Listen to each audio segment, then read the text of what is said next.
Another useful tool that I'm going to talk about today is Google Books. So to start, we are going to sign in to our Google account. Once we've done that, as you can see here, we're going to go up to the 3x3 grid. We are going to scroll down until we come to this icon right here. It says Books. We're going to click on the icon and it's going to take us to Google Books. Now, once we are here, we can type in whatever book we want to right in here and it's going to pull it up. Or if we want, we can click on this icon or link right here for my library. Now, it'll take us to this page in which we have our library and all these other categories that we can click on. One of the cool things with Google Books, it's like a cloud version, like with Apple's devices. All right, but with this one, it is a Google software device or system, and it allows us to save all sorts of books and put it in many different categories. So if you look over here, we can create a new shelf. We have a favorites category, reading now category, to read, have read, books for you. I created my own little category called coaching, and then you have history. All right, and as you can see here, here's a little search. All right, so you can type in, whatever you would like to try to come up with some books. So in here, for example, I've looked at Eating Healthy. Click on the search button, and it's going to bring up, here's some of the stuff I've searched for before. All right, and then as you can see down here, we have an advanced search. So if you really want to get into the nit and gritty of everything, or in the minutia, you can type in the different words, exact phrases. As you can see here, books, Google eBooks. You can do books, magazines, newspapers, or all content. You can search by author, publisher, subject, ISBN, ISSN, all these different things to become more advanced about that. All right.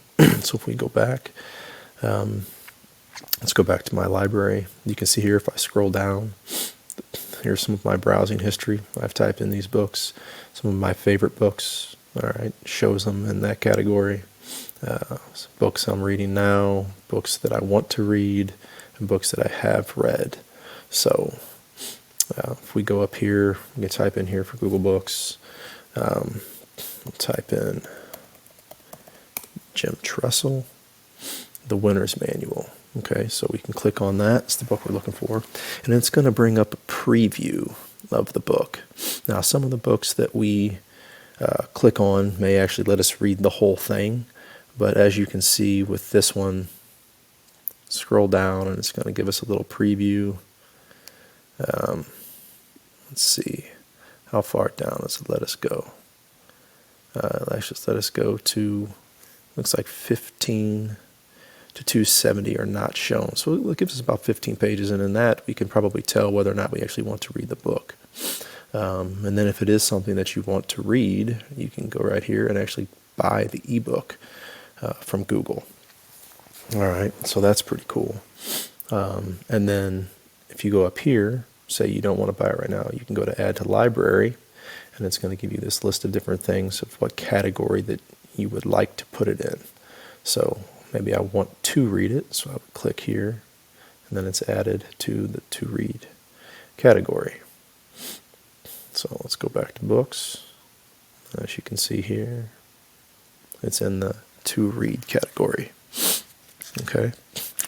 And as you can see, I can do all these different things, put them on all these different categories.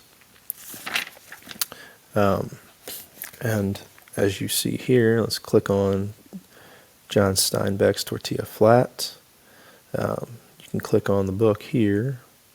Again, it gives you a preview, gives you like the table of contents, and a little snapshot of what you're trying to see in case you want to read the book, to see if it fits the criteria that you're looking for.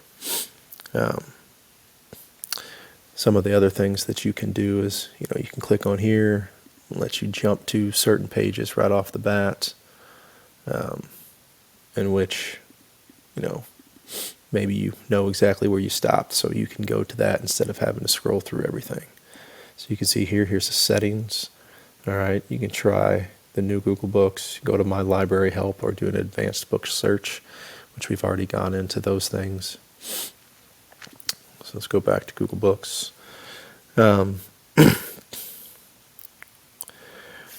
This seems to be a very valuable resource in using this. Many people don't see it that way because the function is just looking for books or periodicals.